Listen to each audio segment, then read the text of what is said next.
Salut à tous, aujourd'hui on se retrouve pour un tuto de création de niveau. Aujourd'hui on va apprendre quelques nouveaux triggers. Donc si tu es un créateur de niveau et que tu n'es pas trop compétent avec des triggers, aujourd'hui je vais t'apprendre, donc reste jusqu'à la fin. C'est parti. Vous avez reçu toutes les informations sur le mode de création. Alors on va commencer avec tous les triggers qui sont là. Donc, on va commencer par ceux les plus faciles. Dans cette vidéo, on va juste en parler de trois les plus faciles en tout cas, les plus utilisés aussi. Et aussi, il y a d'abord le Star Post.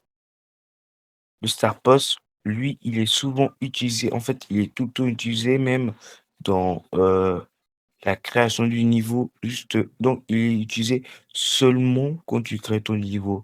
Tu ne peux pas l'utiliser après avoir publié le niveau parce que on peut pas publier un niveau avec le Star Post. C'est impossible. Donc, je vais vous montrer un exemple. La ligne là qui est blanche, ça montre le départ, l'endroit où on va commencer quand tu joues au niveau. Mais par contre, grâce au Star Post, tu peux commencer à l'endroit où tu veux juste pour tester ton niveau. Si par exemple c'est trop dur pour arriver à un endroit quelconque, par exemple, on va appuyer sur Save and Play. Là, le niveau commence par là. Mais si on décide de placer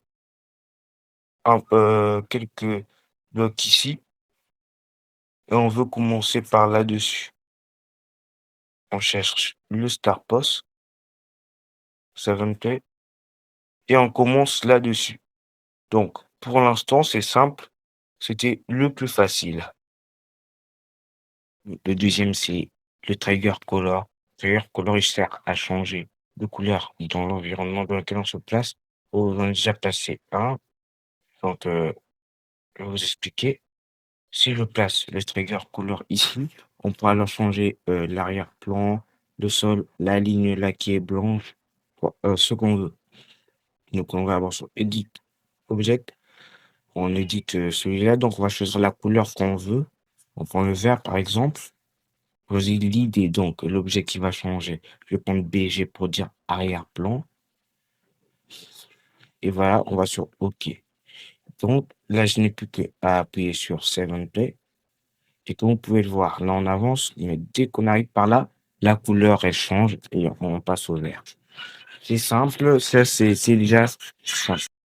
Tout avec le trigger color parce qu'on peut encore faire plus de trucs avec. Par exemple, je peux faire en sorte que la couleur ne change que seulement quand je touche le trigger. Par exemple, si je l'édite et que je passe un peu plus haut, là, et je peux prendre un bloc, je passe ici, je édite encore la couleur. Et là, j'appuie sur Touch Trigger. C'est-à-dire que c'est seulement quand on va le toucher que la couleur va changer. Donc, si je passe juste par en bas, la couleur, elle change pas. Voilà, je vous montre un exemple. La couleur, elle n'a pas changé, on est d'accord. Mais par contre, si je passe en sautant, en passant par le dessus, là, la couleur, elle change. Donc, vous pouvez faire ceci pour que la couleur change seulement quand vous allez toucher le trigger. Alors, c'est pas tout. Il y a encore autre chose qu'on peut faire avec.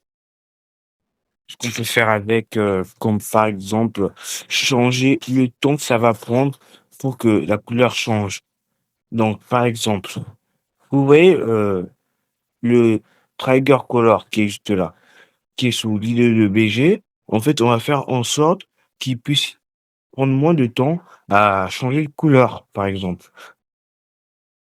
Object, là, c'est fade time. Donc, le temps que ça prend. On va diminuer un peu plus. On va prendre, je sais pas, 0 seconde, 0,03. OK, on appuie sur Save and Play. Donc, dès qu'on monte, il change directement de couleur. Alors que à l'origine, il prenait, je sais pas, un peu plus de temps pour changer de couleur. Donc, ce sera tout pour le Trigger Color. au dernier trigger de cette vidéo, le trigger Move. C'est sûrement celui qui va le plus vous servir parce que c'est celui qui va rendre au niveau les plus beaux, les plus mouvementés, franchement les mouvements, ce qui intéresse le plus les joueurs. Donc, imaginons par exemple que je veux faire bouger ce cube. Je veux qu'il avance par exemple vers là.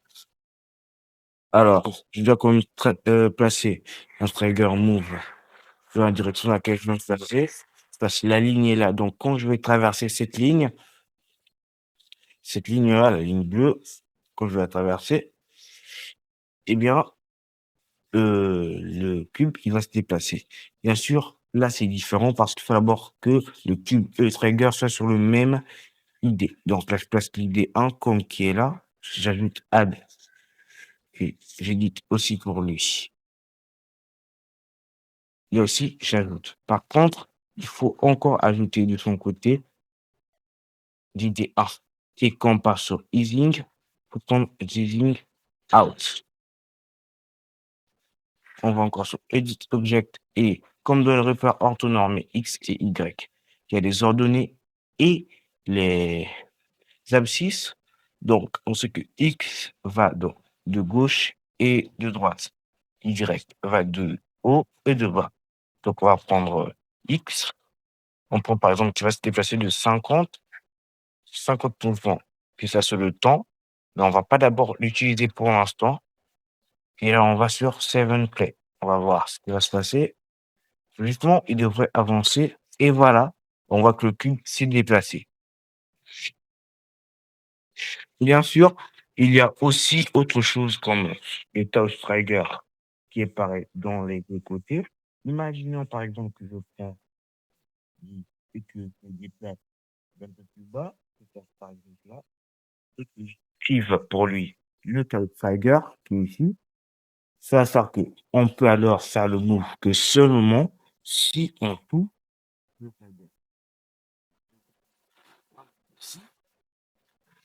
Vu que j'ai placé le bloc, je pourrais sauter dessus et faire bouger le cube.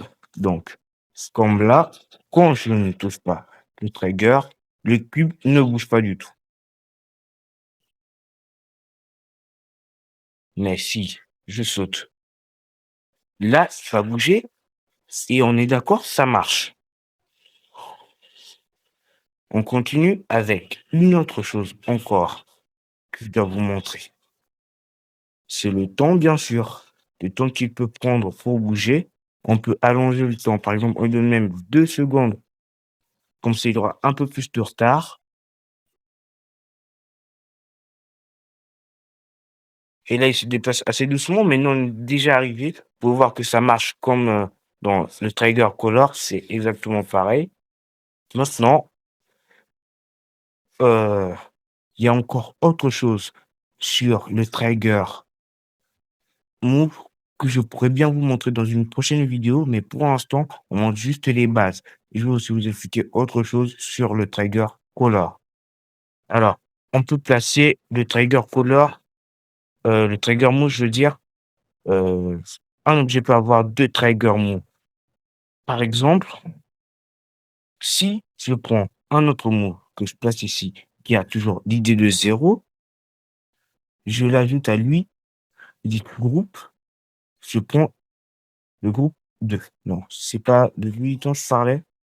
Excusez-moi. OK, c'est pas lui, c'est celui-là que je vais edit. Le groupe, j'enlève, je mets 2. OK.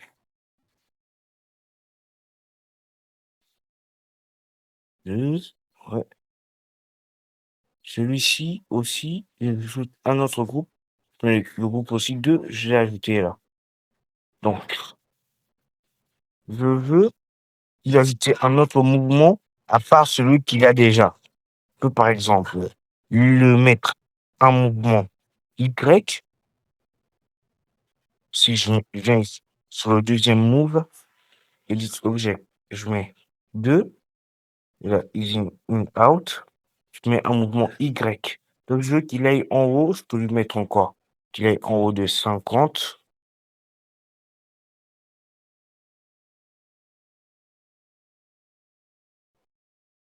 Je vais mettre 3 secondes. Donc, je veux exactement qu'il vienne juste après l'autre move pour ne pas causer un peu plus de problèmes. Je vais passer par exemple ici. Là, j'ai pas mis le toe trigger. Et donc, on peut essayer. On va voir si ça marche. Là, je saute. Et là, il se déplace aussi vers le haut. Donc, je pense que je vous ai appris les bases avec le trigger. On se retrouve pour une prochaine vidéo.